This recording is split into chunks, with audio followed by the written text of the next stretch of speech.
pakisalaysay mo nga kung saan yung ating boundary. Ito. Yan. Diyan Ibo. Ito yung boundary natin, yung gitna na yan. Ito sa Norana, di ba? Norana to. Ito. Yan.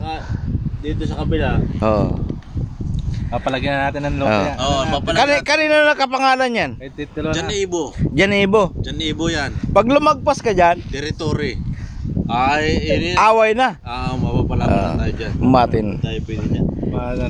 Basta itong ano to, may dito lang. Ayan ba yung sinasabi ng ano na yung kanto na yan ay puro sa Pilipino lang at saka ano?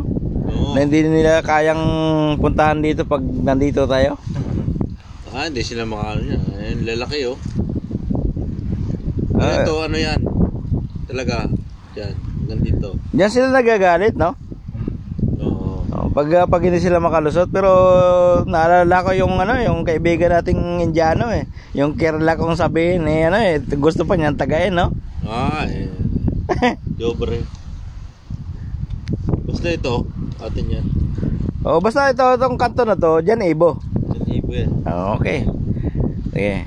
Yun ang kilala dito, yung kulang. Kasi nagtagal yan dito. Dalawa yan sila ni Hipe, kaya lang natalo niya si Hipe.